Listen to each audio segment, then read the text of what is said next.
도형 이용 개념 1. 종이 접기와 정사형. 근데 종이를 접을 때 당연히 종이가 이따만큼 두꺼워가지고 잘 안 접히는 경우는 당연히 안 다룹니다. 종이의 두께는 제로라고 합시다. 케이스 1. 종이 접기를 하는데 그 종이에서 길이라든지 각이라든지 좀 구체적으로 주어졌을 때, 예를 들면은 직사각형을 접었다 할 때 뭐 가로 세로가 잘 나와 있다든가 그런 거. 전제 보시면 또 제가 그림판 열심히 그려왔죠. 바닥면에 A, B, C, D가 이렇게 놓여 있습니다. 근데 이거를 E랑 F라는 점을 선분 DC랑 AB에서 각각 잡아가지고 이어서 얘를 접는 손으로 해가지고 이렇게 올렸어요. 접었어요. 이런 거는 우리 중학교 때 많이 봤죠? 아닌가요? 그래서 접어 올렸는데 여기 위에 떠 있는 선분 BC에 대해서 아무 점을 하나 잡아. 전 B를 잡았어요. 그랬을 때 B를 밑에다가 수선발 떨군 그 점의 점을 X라고 합시다. 그리고 B에서 접는 선에다가 수선해발 꽂은 거를 Y라고 합시다. 이제 왜 하냐면은 문제에서 맨날 물어보는 게 접어 올렸다. 그리고 이 B를 수선해발 내렸더니 어디에 꽂힌다. 그 상황에서 접어 올린 이 파란색 면과 바닥면이 이루는 각도 세타를 구하라고 맨날 요구하거든요. 이거 어려워요. 원리를 모르면. 그런데 방금 전에 제가 이렇게 수선해발 한번 내리고 수선해발 내렸으니까 수선이 2개 생겼으니까 3수선 정리 쓰기 너무 좋은 상황이네. 그래서 지금 수선이 2개니까 나머지 하나 채워주기 위해서 여기 X랑 여기 Y를 이어줬더니 자동으로 수선이 보장된다.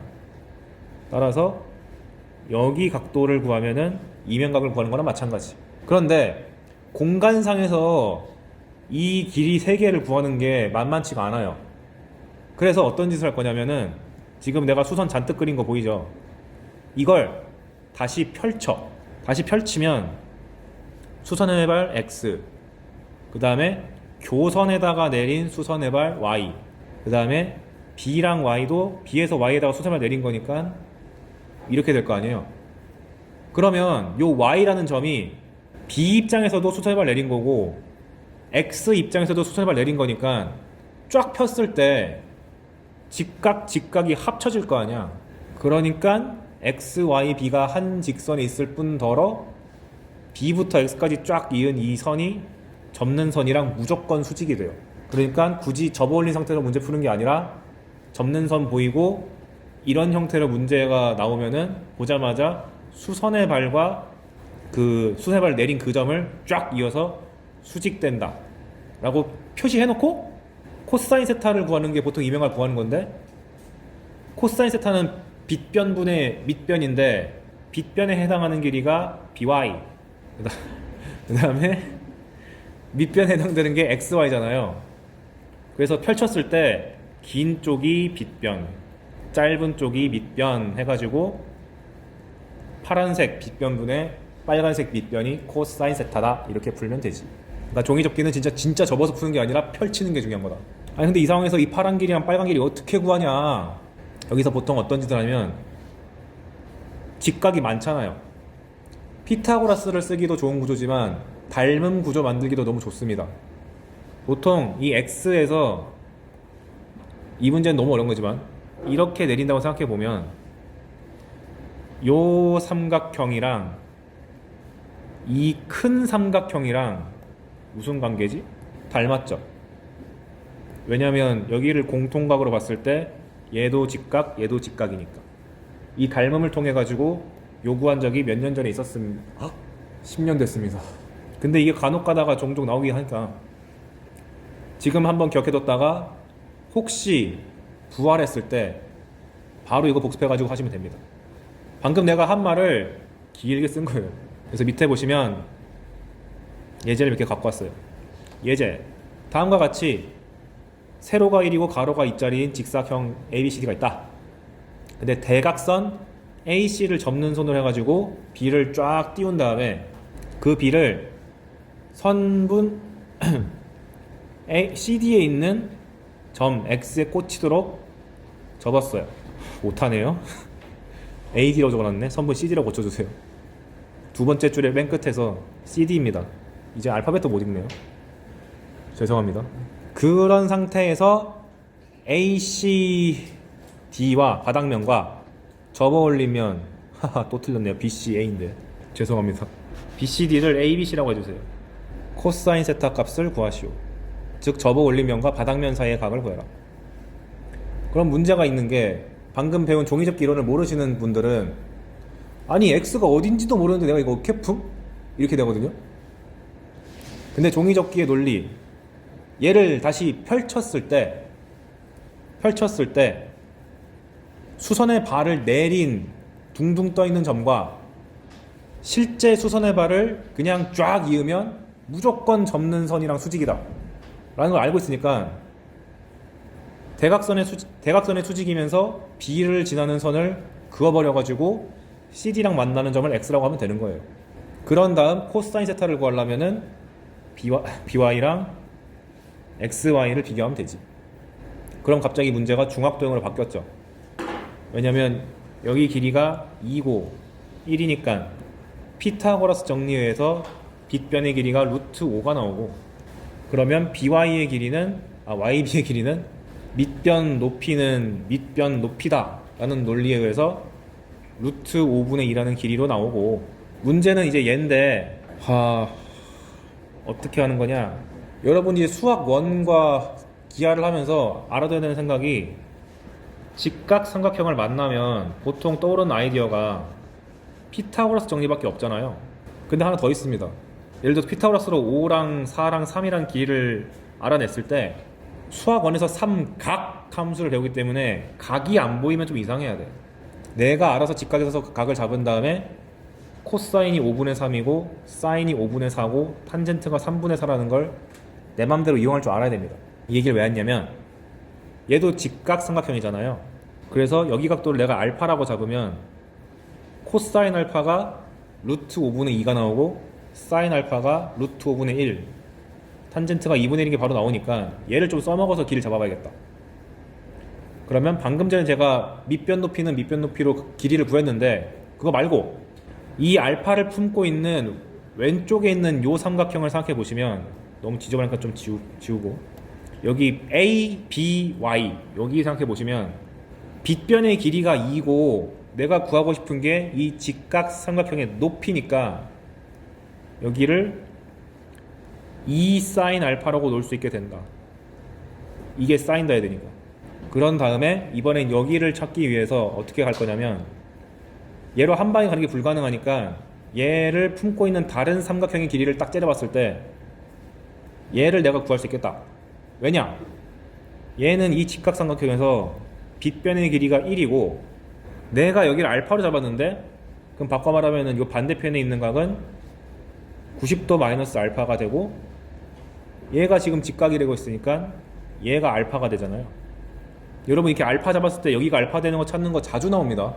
수학 1에서도. 그러면 빗변의 길이가 1이고 얘가 알파니까 여기가 높이에 해당돼가지고 사인 알파. 그런 다음에 확대해서 안 되냐? 얘가 알파면 이 CBX를 쳐다봤을 때도 여기가 알파면 여기가 90도 빼기 알파니까 여기가 또 알파가 되죠. 그러면 현재 밑변의 길이가 사인 알파인데 내가 구하고 싶은 건 높이니까 탄젠트를 써가지고 BX가 사인 알파 곱하기 탄젠트 알파라고도 얘기할 수가 있게 된다.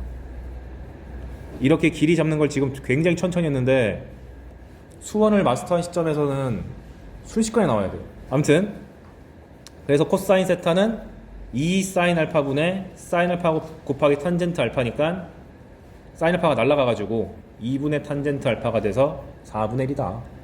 이 정도만 돼도 4점 그냥 먹습니다. 그리고 실전 기출 문제가 얘예요. 이게 2013년 수능 문제였나? 이번에는 가로 길이가 9, 세로 길이가 3인 직사각형이 있는데 AB 위에 한 점 E에서 길이가 3 되게 잡은 다음에 그 다음에 F도 잡아가지고 얘를 접는 선으로 해서 쭉 올린 다음 B라는 B 점에서 수선의 발을 냈더니 기가 막히게 점 D에 찍히게 만들었대요. 그랬을 때 이 접어 올린 면과 바닥면이 이루는 각도 세타에 대해서 코사인 세타를 구해봐라. 근데 아까도 말했듯이 이런 거 나오면 다시 펼쳐 쫙. 그런 다음에 수선의 발을 내린 점과 수선의 발이 된 점을 이어주면 무조건 얘랑 수직일 수밖에 없다 라는 걸 알고 있으면 이제 끝났지. 아까 말씀드린 것처럼 여기 직각, 여기 직각 이런 구조가 나왔기 때문에 둘이 닮은 게 보인다. BEY랑 ABD랑 닮았다. 그래서 아까도 말했지만 직각삼각 나오면은 각을 잡자. 알파. 그러면 여기 길이가 9고 여기가 3이기 때문에 알파에 대한 정보는 다 알아요. 근데 9랑 3이면 숫자가 너무 크니까 공약수인 3을 제껴가지고 3과 1이라고 해도 상관없죠. 그러면 빗변의 길이가 루트 10이 돼서 알파에 대한 코사인 사인 값은 다 확보가 됐다. 그럼 내한테 필요한 길이가 by랑 dy니까 오늘따라 많이 나오네. by는 빗변의 길이가 6인 상태에서 밑변에 해당하는 거니까 6 코사인 알파라고 쓰시면 되겠고, 그 다음에 dy를 따로 구할 수도 있겠지만 우리가 b부터 d까지를 그냥 구할 수 있잖아요. 피타고라스 정리로. 여기는 얼마예요? 3 루트 10에서 6 코사인 알파를 뺀 거랑 같다. 근데 코사인 알파를 내가 이미 알고 있으니까 산수는 그냥 하면 되지. 그 당시에는 굉장히 파괴적인 문제였는데 지금은 이 이론을 모르면 어려운 문제, 알면 너무 쉬운 문제. 그래서 이쯤 때 종이접기에 대한 관련 문제가 되게 많이 나왔었어요. 언제 부활할지 모르는 주제라서 한번 갖고 와봤습니다. 그래서 방금 보여드린 2개 정도 예제만 소화하면은 어지간한 참고서는 다 될 거예요. 근데 지금 전제가 뭐였냐면 지금은 직사각형에 대해서 길이랑 그 다음에 어디에 각을 구하라고 다 내놓고 다 줬는데, 그러니까 각이 줬던 얘기는 길이를 아니까 아까처럼 이렇게 알파라는 각도를 내가 잡을 수 있었는데 그런 걸 안 줄 때도 있습니다. 어떤 상황이냐, 그냥 넓이의 비율만 줘요. 근데 넓이의 비율을 줬다는 얘기는 넓이를 2개 줬다는 얘기니까 넓이가 2개? 그 상황에서 우리가 아는 공식은 정사형밖에 없지. S'은 S 코사인 세타. 어떤 거냐면 예시한 게 보면 바로 이해될 거야. 이렇게 그냥 삼각형을 줬다고 문제가 나옵니다. 길이 정보 아무것도 없어요. 그 다음 어떻게 했냐면 그 A, B에 대해서 2대1 내분점을 D, 그 다음 BC에 대해서 2대3 내분점을 X라고 했을 때 선분 CD를 접는 손을 해가지고 요 A를 올려가지고 이게 둥둥 뜨게 만들었습니다. 그런데 A에서 수선해발 내려보니까 X에 찍힌다고 줬어요. 이런 상황에서 이 둥둥 떠있는 파란 면과 바닥면이 이루는 각도 세타를 한번 구해봐라 라고 하면 얘도 똑같이 하면 돼. 다시 펼쳐보세요. 우리가 알 수 있는 것이 이게 바닥으로 정사형 되면 A라는 점은 둥둥 떠있으니까 수선해발이 X로 꽂히는 거고 D랑 C는 애초에 바닥에 있는 점이니까 움직일 게 없어. 그래서 정사형된 도형은 이렇게였을 때 XCD가 되는 걸 알잖아요. 그러니까 정사형을 이용해서 각을 구할 때는 위에 있는 넓이 ACD랑 밑에 있는 넓이 XCD를 비교해가지고 구하면 된다. 근데 접은 상태는 힘드니까 다시 펼치면 이렇게 되잖아. 이래놓고 보니까 비율을 괜히 준 게 아니죠. 이렇게 비율을 알고 있으면은 밑변의 비가 넓이 비랑 같다. 그거 쓰면 되니까 여기가 2대 3이니까 내가 여기를 2S라 그러면 여기가 3S가 되는 거고 여기가 1대 2라 그랬으니까 여기가 5S면 여기는 10S가 돼서 비율이 그냥 나와버리네.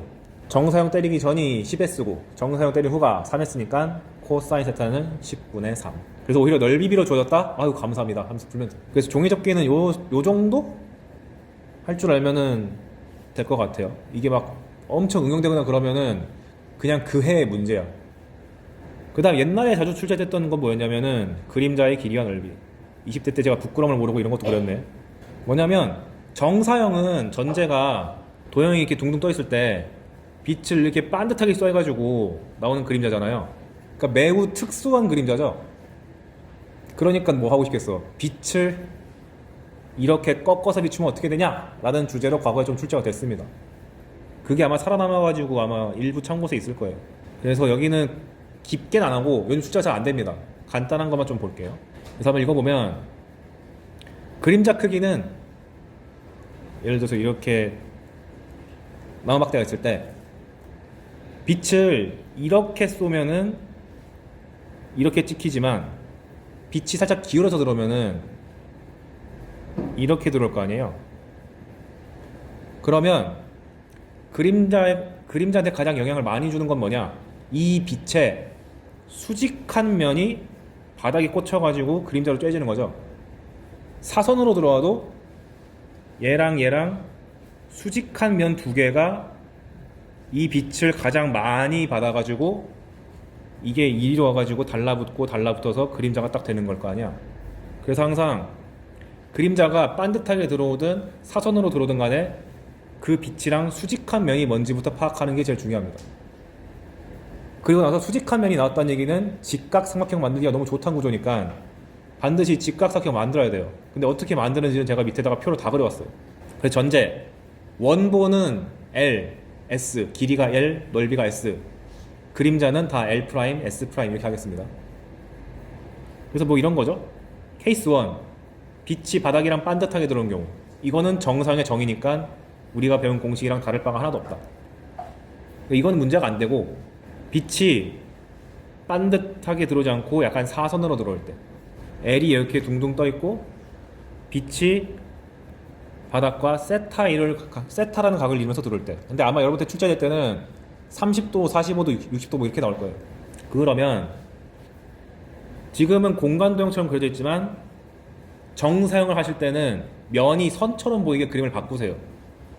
이런 식으로.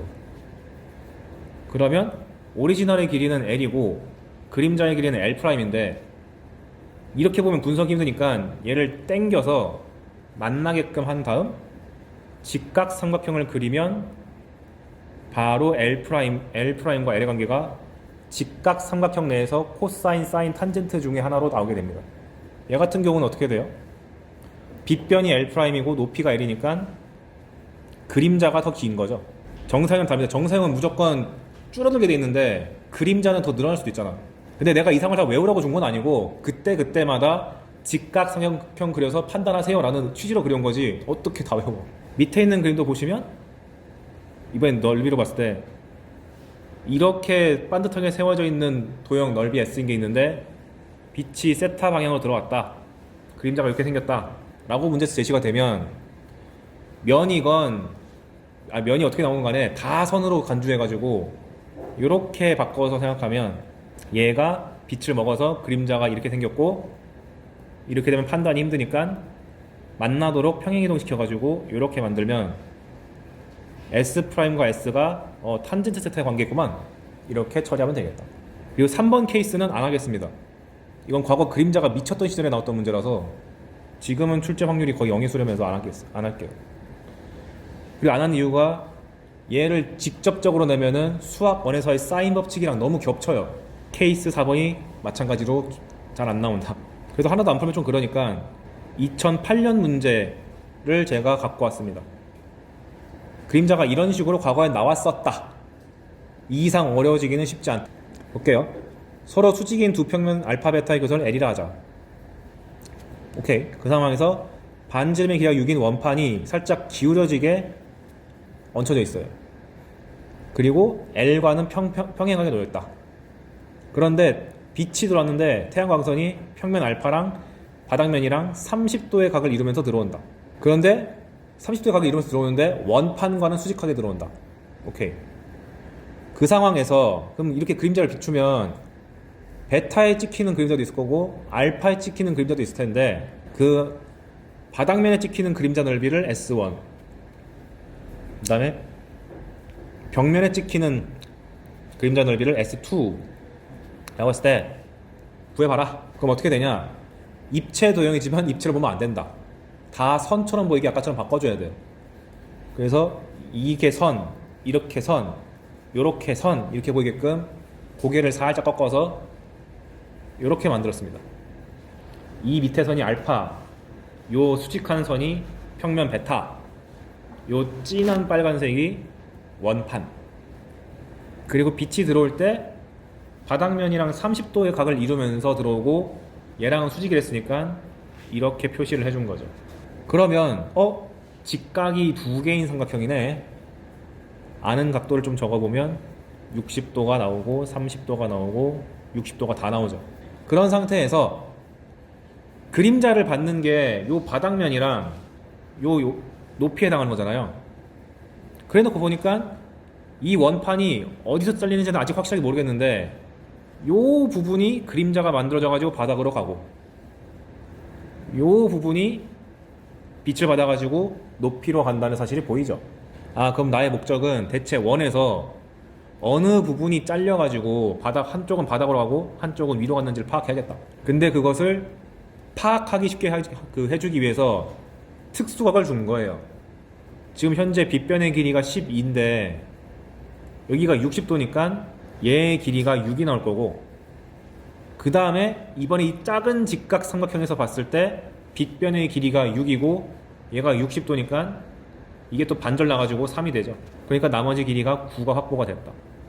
오케이, 그 얘기를 여기다가 내가 화살표 써놓은 거고, 그럼 이제 오리지널인 원으로 돌아가면은 이렇게 된다.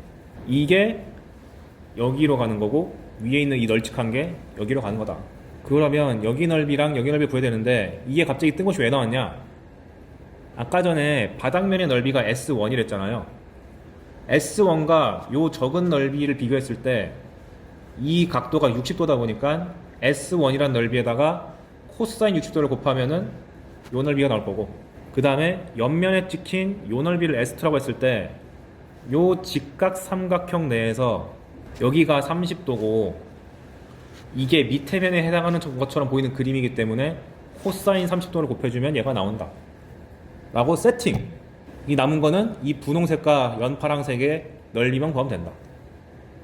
그래서 그 넓이를 구하기 위해서 원을 보면 얘가 요렇게 지름이 있는데 원래 반지름이 6이잖아요. 근데 잘린 지점이 9랑 3이었어요. 그러니까 6에서 3만큼 더 간 지점에서 잘린 거죠. 그런데 원이 나왔을 때 중심이 있고 원과 무원과의 교점이 보이면 무조건 반지름이랑 이어서 이등변 삼각형을 만드셔야 된다. 그런데 반지름의 길이가 6이니까 이 직각 삼각형을 잘 째려보니 얘도 특수각이야. 특수각 나올 수밖에 없어. 그리고 얘가 60도죠. 그러니까 요 밑에 있는 활골의 넓이 구하는 게 이제 가능해졌다. 어떻게? 그래서 다행이다. 얘가 3분의 2파인데 요 부채꼴 넓이에서 요 삼각형 넓이 빼버리면 되는 거니까 그 얘기를 내가 여기서 잔뜩 적어놨어요. 그림 보니까 바로 납득되죠. 그래서 열심히 계산하면 S1이랑 S2가 각각 나오니까 둘을 적당히 더하는 것도 문제가 없다. 그래서 이렇게 면이 나왔을 때 그림자에 대한 정보가 나오면 직각 삼각형을 토대로 정사형과 그러니까 그림자와 원본의 관계를 코사인 사인의 관계로 표현해서 그 다음부터는 순전히 넓이 공식밖에 안 나오는 거니까 요 정도 나오면 이 정도 나오면 요즘도 한 어려운 사전 먹을 수 있습니다. 그리고 참고서에서 꼭 나오는 게 뭐 이런 거 나와요. 입체도형의 그림자. 이렇게 구가 둥글둥글하게 있는데 이 구에 대해서 그림자의 넓이를 구하라고 종종 문제가 나와요. 그래서 첫 번째가 이게 구가 있을 때 빛이 위에서 바닥면과 수직하게 빡 이렇게 들어오면은 그냥 요 구의 반지름을 유지한 원의 그림자가 나와서 반지름을 R이라 그러면 그냥 파이 R 제곱 될 거 아니에요. 그런데 이런 건 너무 쉬우니까 안 나올 거고, 바닥면이랑 세타의 각을 이루면서 들어온다 그러면은 요 그림자 넓이 어떻게 구하냐?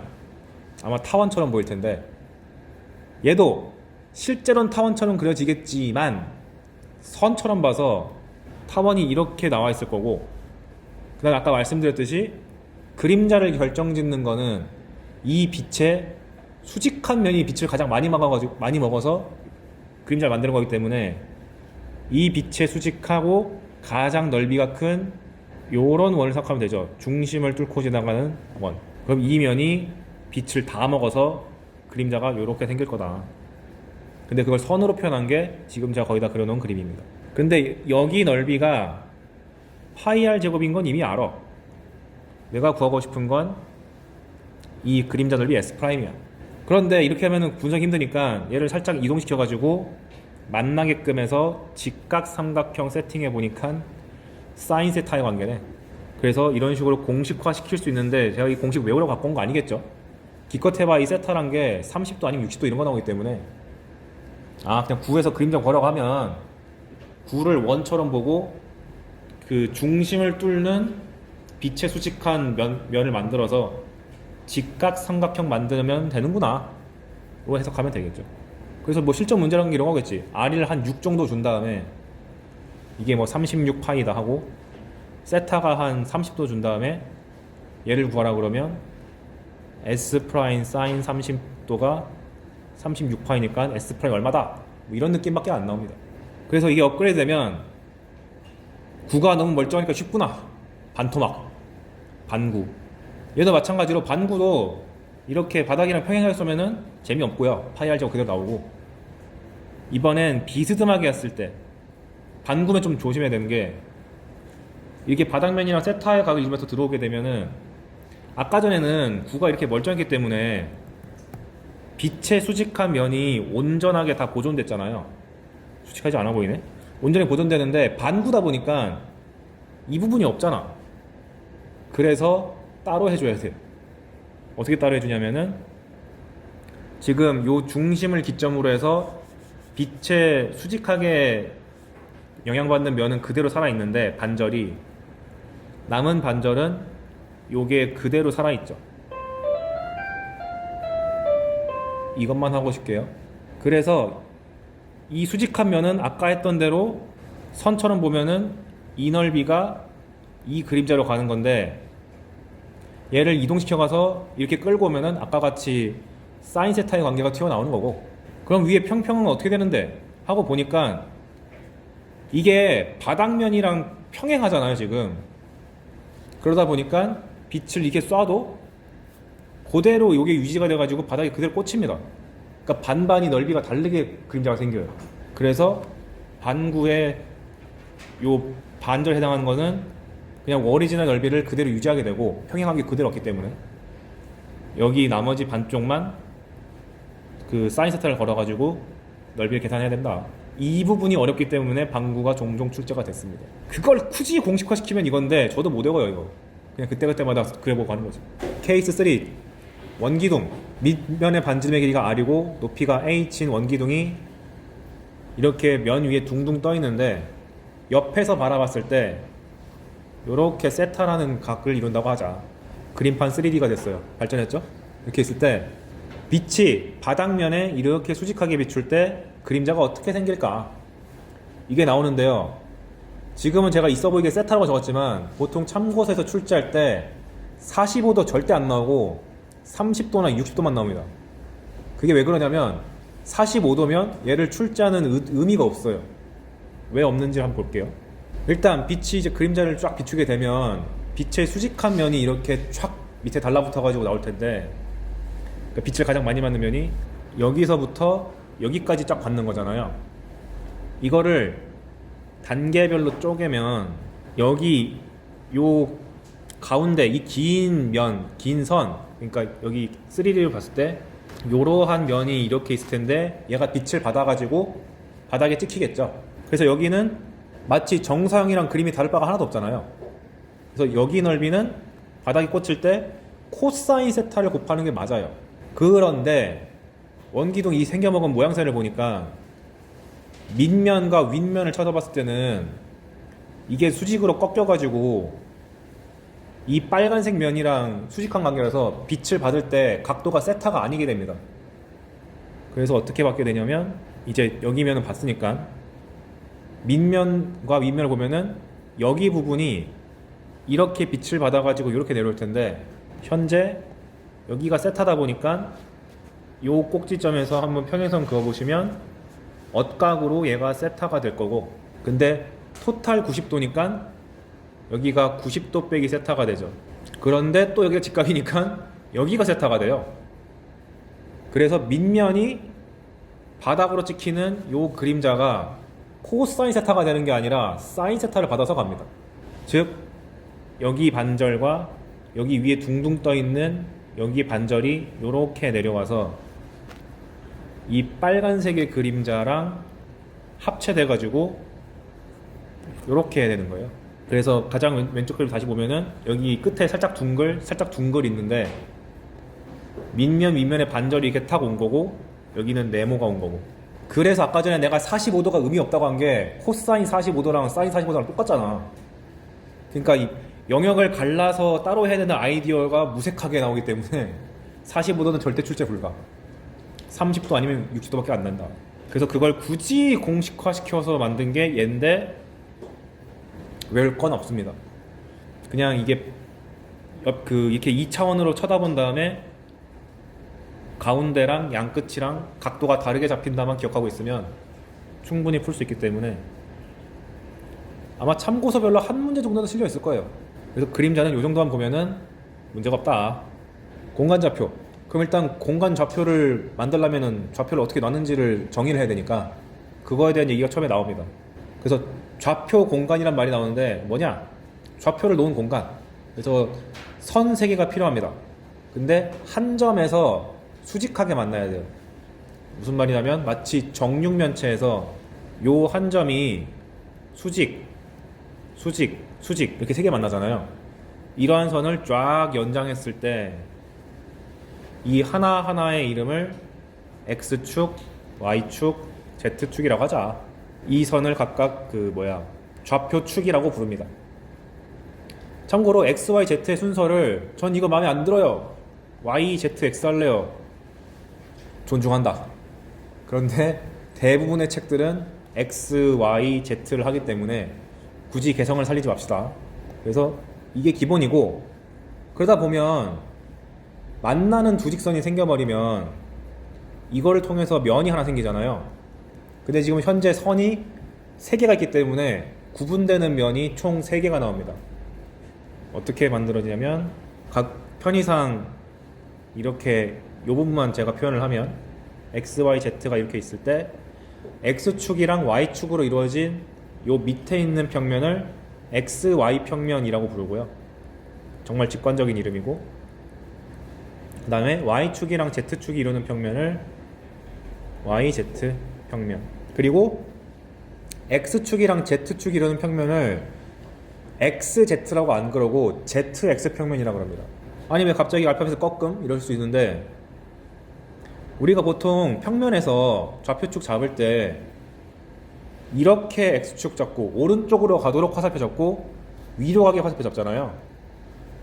그럼 얘도 보면은 만약에 내가 XZ라고 해버리면 화살표 방향이 왼쪽으로 가게 돼. 이게 보기가 싫으니까 ZX라고 하면은 마치 오른쪽으로 가고 위쪽으로 향하는 모양새가 잘 갖춰지니까 그렇게 하는 것도 있고, 수학에서 이렇게 알파벳이 3개 나왔을 때 XY, YZ, ZX 이렇게 쓰는 거를 순환하는 느낌으로 쓴다 그래서 관용적으로 많이 씁니다. 오케이. 그리고 이렇게 축이랑 평면이 다 정해졌으면 좌표 공간이라 한다. 오케이. 넘어가시면 그림으로 그려놨는데 이제 이걸 내 굳이 왜 그려놨냐? 공간 좌표상에서도 정사형 할 일이 가끔씩 있습니다. 그러니까 그 정상이란 게 결국 수선해봐 내리는 건데 공간에서 떠있는 점 2개로 이루어진 선을 밑으로 수선해봐 내려서 XY 평면이나 YZ 평면이나 이렇게 떨굴 때가 있거든요. 그때 이제 공간을 볼 때 XY 평면이라는 것은 공간에서 Z축이 점으로 보이게끔 바라보는 것이다.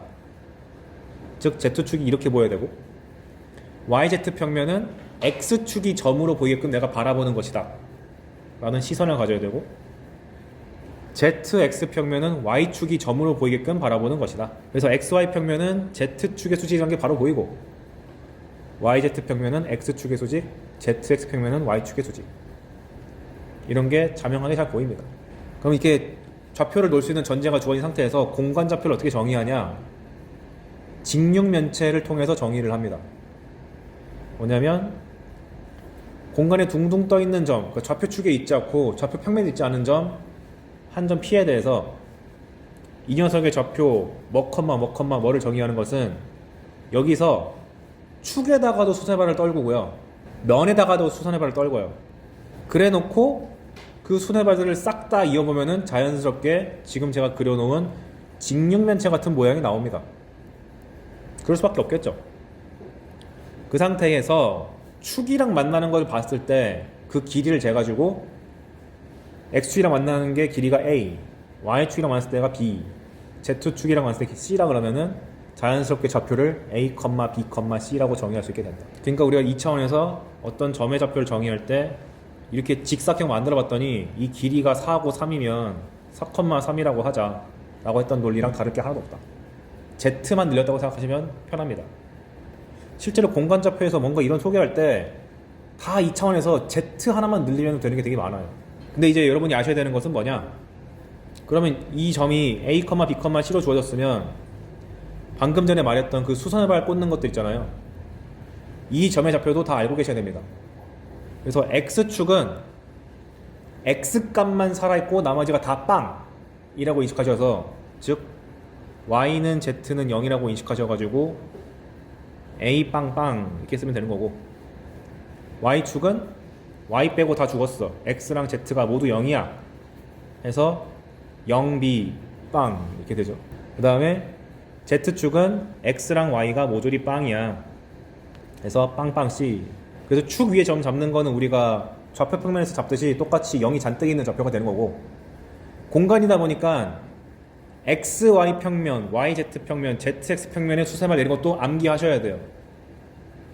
XY 평면에 있는 점은 말 그대로 X좌표랑 Y좌표가 살아있는 점이고, 바꿔 말하면 Z가 죽었으니까 XY 평면은 Z는 0이다.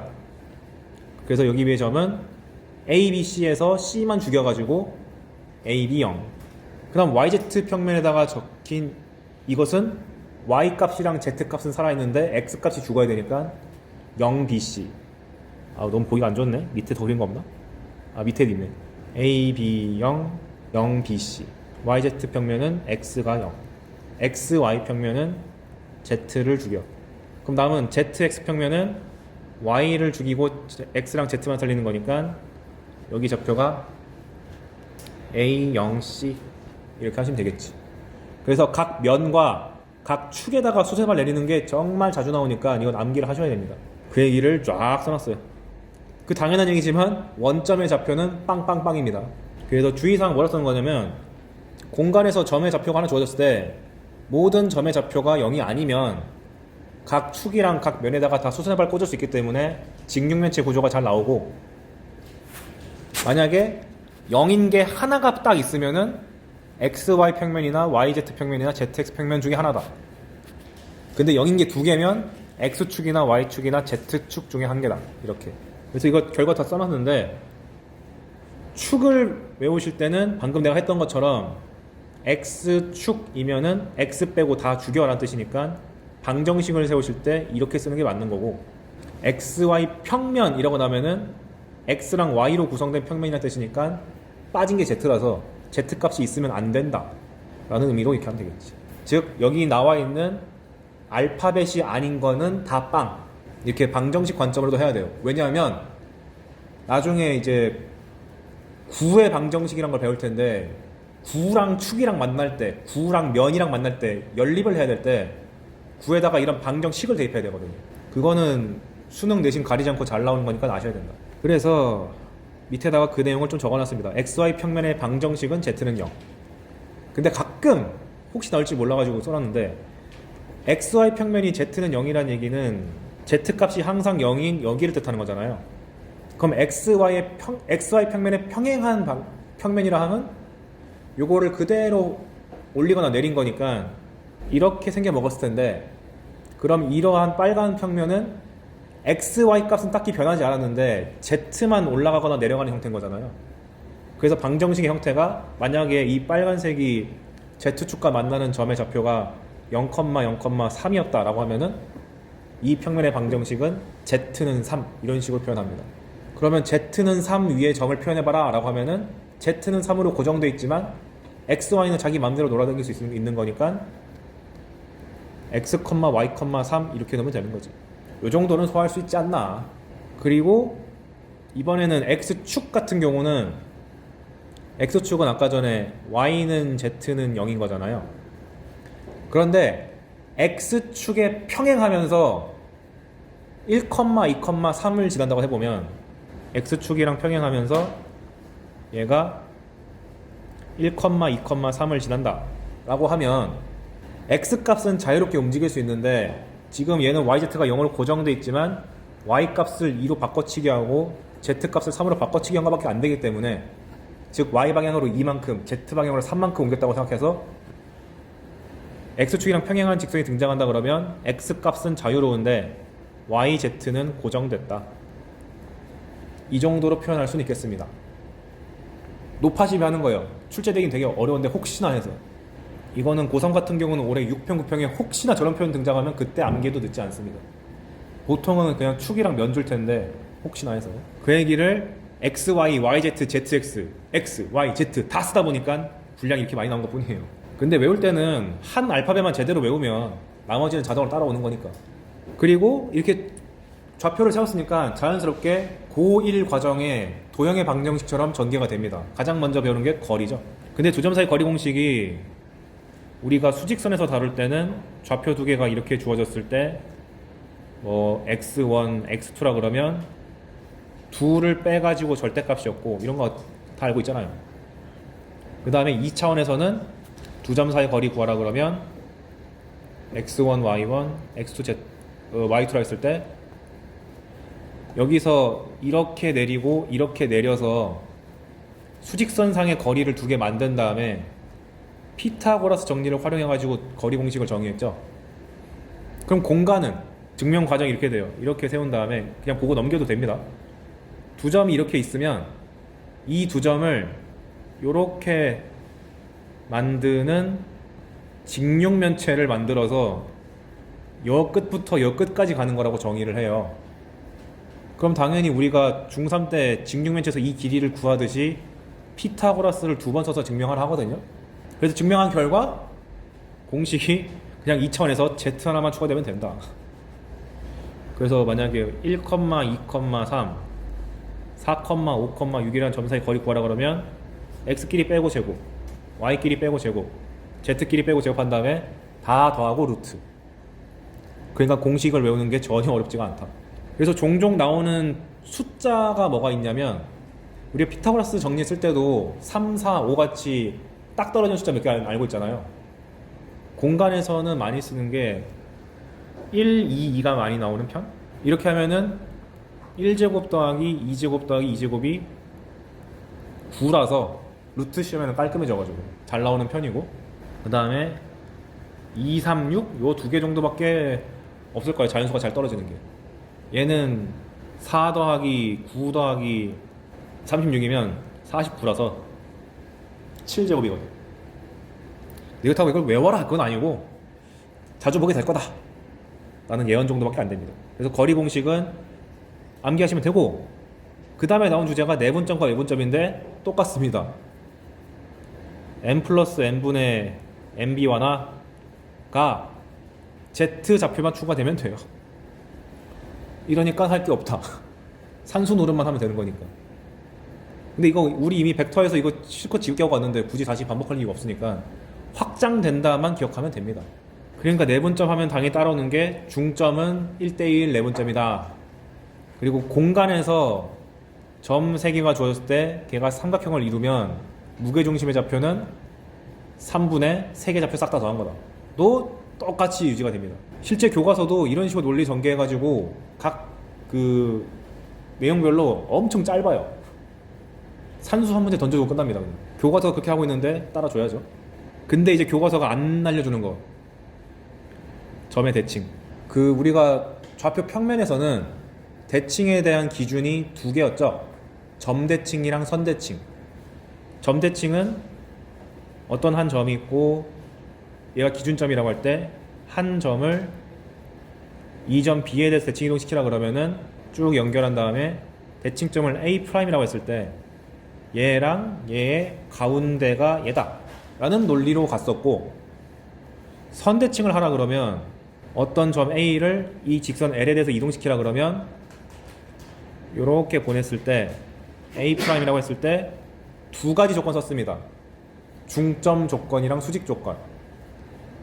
이렇게 두 점을 이으면은 이 L이란 직선이랑 수직이고, 그 다음에 A랑 A'의 가운데가 L 위에 있을 수밖에 없다 라는 걸 써서 열심히 이제 L이 이렇게 1차식으로 주어지더라도 풀라고 아마 강요 받았을 텐데, 이건 이제 고1 때 추억으로 남겨두시면 되는 거고, 고2 때부터 나오지도 않고요. 특히 기하에서는 중점 조건, 수직 조건 자체가 현재 상황에서는 출제 불가능합니다. 다 어떻게 나오냐면은 다 이렇게 일단 이 점에서 직선에다가 수선의 발을 내려라 내린 다음에 얘를 기준으로 점 대칭해라. 다 이렇게 나와요. 그런데 이 직선 L이란 게 복잡한 직선 일체 안 나오고 X축, Y축, Z축만 나옵니다. 그러니까 별거 없어요. 그 얘기를 제가 알파벳별로 다 적었기 때문에 그림이 너무 많은 거예요. 그래서 이걸 전제로 내가 그림 그렸으니까 이제 얘를 보면은 점 대칭은 2차원이건 3차원이건 다 되는 거다. 점 A를 B에 대해 대칭시키려면은 대칭 전과 대칭 후의 가운데가 대칭 점이다 라는 것만 기억하시면 되고, 굳이 공식화 시키자면 원래 점이 X, Y, Z인데 A, B, C에 대해서 대칭 이동시켜라 그러면은 여기가 뭐 알파, 베타, 감마라고 했을 때 X랑 알파의 가운데가 A, 2분의 알파 더하기 X가 A에 나와야 되니까 2A-X고, 동일한 논리를 알파벳만 바꿔서 그대로 펼치면 2B-Y, 2C-Z다 라고 만들 수 있긴 한데 외우라고 한 건 아니겠죠. 보여준 거고 그때그때마다 중점 쓰면 됩니다. 외워져야 하는 유일한 공식은 원점 대칭 정도 외우면 돼요. 근데 우리가 평면에서 원점 대칭이란 게 X, Y다가 다 마이너스 붙이는 거잖아요. 공간도 똑같아요. 다 마이너스 붙이면 됩니다. 요거 하나만 외워주면 되겠다. 근데 참고로 점 대칭했을 때 이게 2배 빼기 X가 되는 구조가 그 함수에서 선 대칭, 점 대칭 할 때 무척 중요하게 나오기 때문에 이 부분은 수원 수투 하실 때는 꼭 정리를 한번 해주셔야 됩니다. 공간에서는 이거 외울 필요는 없지만 이거는 내가 수원 강의에서 초반부에 다 해놨으니까 나중에 수원 보실 때 한번 가볍게 들어보시면 좋겠다. 그리고 선대칭은 아까도 말씀드렸듯이 원래는 중점 조건과 수직 조건을 써야 되지만 그게 아니라 공간에서는 먼저 수선의 발부터 만든 다음에 얘에 대해서 점대칭 이렇게 가면 된다. 근데 저 선이란 게 기껏 해봐야 X랑 Y축이랑 Z축밖에 없어서 공식화할 수 있습니다. 그래서 어떤 점 X, Y, Z를 X축 대칭 이동해봐라 라고 하면은 이 하나만 원리를 보여드릴게요. 첫 번째로 먼저 수선의 발을 찾아야 되니까 Y, Z가 다 죽어야 돼. X 빵빵. 그런 다음에 대칭 이동된 이 점이 대칭 전의 점이랑 중점 잡았을 때 X 빵빵 나와야 되니까 X 값은 딱히 변할 필요가 없어 보이고 Y랑 Z가 다 0으로 바뀌어야 되는 거니까 마이너스 Y, 마이너스 Z 이렇게 하시면 되죠. 그래서 X축 대칭은 X만 남기고 다 마이너스 이렇게 외운다. 축 대칭은 그 알파벳만 남기고 다 마이너스. 설령 순간적으로 까먹었더라도 그냥 수세발 한번 내려본 다음에 중점 잡으면 바로 잘 보일 거예요. 이 정도 외웁시다.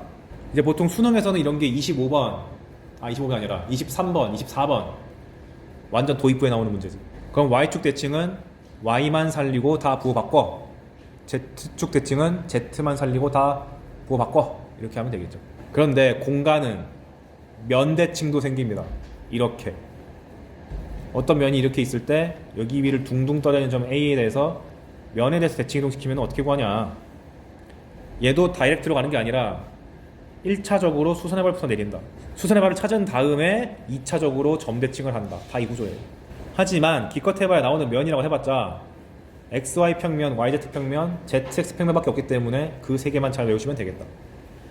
과거 교육과정은 이 면이랑 직선이 막 자기 멋대로 생겨가지고 공식화가 불가능해가지고 일일이 다 풀었어야 되는데 지금은 그딴 거 없어. 축이랑 좌표 평면만 잘 외우면 된다. 그래도 XY 평면만 한번 살펴보면 XY 평면은 방정식의 형태가 Z는 빵이라서 오리지널이 X, Y, Z라고 했을 때 수선의 발을 잡으면 Z만 0으로 바뀌어서 X, Y, 0. 그럼 대칭된 그 점을 봤을 때 중간을 잡았을 때 X, Y, 0이 나와야 되는데 보니까 X랑 Y는 딱히 안 변해도 괜찮고 Z 값을 가운데를 0으로 만들려면은 마이너스 Z밖에 없기 때문에 X, Y 평면 대칭 이동한다는 것은 X, Y는 냅두고 나머지만 바꿔. 그러니까 축이랑 같죠? 그 알파벳은 그냥 두고 나머지 알파벳만 부호 바꿔. 이렇게 외우면 되겠지. 그럼 ZX 평면을 대칭한다 그러면 X 좌표랑 Z 좌표는 남기고 Y만 바꿔. 이런 요령으로 외워주시면 되겠습니다. 설령 까먹더라도 그냥 한번 점 써보면 나오기도 할 거고. 그래서 이런 문제 맨날 23번, 24번 이런 거 나온 거야. A란 점이 1, 2, 3이다. 근데 얘를 x축 대칭 이동한 점을 B라 그러자. yz 평면 대칭 이동시킨 점을 C라 하자. 그랬을 때 뭐 BC에 대해서 중점을 잡아라라든가 BC의 거리를 구해봐라든가 뭐 나오거든요. 근데 결론은 좌표만 알면 다 구할 수 있는 거라서 x축 대칭 이동 하려고 했으니까 알파벳 x만 남기고 다 바꿔. 1, 마 2, 마 3. yz 평면 대칭 하려 했으니까 알파벳 yz 빼고 다 바꿔. 즉 x를 바꿔. 마이너스 1, 2, 3 해놓고 거리를 구하라면 거리 구하면 되고 내분점 구하라면 내분점 구하면 되고 공식만 열심히 쓰면 된다. 기본기니까 아시면 되겠다. 여기는 부담이 하나도 없죠.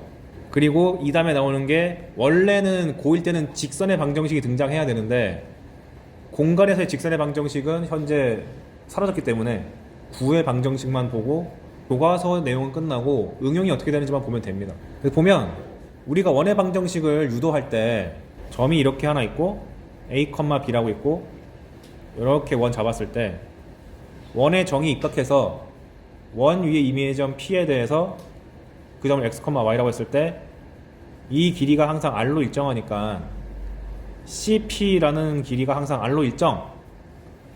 근데 좌표가 있을 때는 두 점 사이 거리를 루트 제곱 할 수 있으니까 이렇게 나타낸 다음에 루트가 꼴배기 싫어가지고 제곱 했잖아요. 그걸 똑같이 Z만 늘려서 하면 됩니다. 그래서 구의 방정식도 공식이 원의 방정식에서 Z만 추가시켜서 중심이 A, B, C고 반지름이 R이면 구의 방정식은 X-A제곱, Y 빼기 B제곱, Z 빼기 C제곱은 R제곱 이렇게 돼요. 그리고 우리가 단위 원을 중심이 원점이면서 반지름이 1원이라고 하듯이 단위 구는 중심이 원점이면서 반지름이 1점이라고 합니다. 그래서 원의 방정식이랑 식의 전개가 다를 게 하나도 없다. 그리고 당연히 지금은 중심을 파악하기 편하게 완전 제곱식으로 되어 있는데 우리 불편하게 하려고 이렇게 늘어뜨려 놓은 상태라면 여러분이 알아서 강제로 완전 제곱식으로 바꿔주시면 되겠다. 그리고 고등학교 과정에서 반지름은 0보다 크다라고 정의되어 있기 때문에 열심히 정리하고 남은 상수항이 0보다 크다가 보장이 되어 있어야지만 구가 성립된다. 옛날에는 0인 것도 반지름짜리 0짜리는 9 또는 1이라고 정의했는데 이제 빠졌어요. 그래서 보통 옛날에는 이걸 실원, 이퀄이면은 점밖에 안 나와서 점1 혹은 점9 음수 나오면 존재하지 않는다, 허1 이렇게 했거든요. 근데 그딴 거는 이제 날아갔으니까 여러분이 이것만 하시면 되겠다. 그리고 주의사항 1번 보시면 혹시 까먹으셨을까봐 9의 건널비 4파이 r제곱, 9의 부피 3분의 4파이 r 세제곱. 그래서 9와 직선의 위치 관계, 근데 공간은 9랑 면, 평면의 위치 관계가 나오는데 간단합니다. 9랑 직선은 안 만나거나 한 점에서 만나거나 두 번 만난다. 그러니까 다를 게 없어요, 원이랑. 그리고 9에서 직선이 한 점에서 만나면 접한다. 원이랑 똑같은 말로 정의를 합니다. 근데 2차원에서는 이 길이를 재는 방법이 이것저것 있었는데 공간에서는 방법이 하나예요. 직선과 중심 사이 거리를 재가지고 반지름보다 기냐, 짧냐, 같냐로 판단을 합니다. 그럼 저 길이 어떻게 재는데 걱정하지 마세요. 이 선이란 게 죄다 X축, Y축, Z축만 나와가지고 길이 재는 거 엄청 쉬워요. 그리고 구랑 면의 관계는 어떻게 되냐면 이 초록색 면처럼 아예 안 만나가지고 둥둥 떠 있거나 한 점에서 딱 터치해가지고 접하거나 아니면 싹둑 잘라가지고 수박 자르듯이 잘라가지고 이렇게 교선이 나오거나 세 가지가 있다. 얘도 구하라고 할 수 있는데 이것도 걱정하지 마라. 기껏 해봐야 XY 평면, YZ 평면, ZX 평면이다. 계산 방법은 내일 합시다.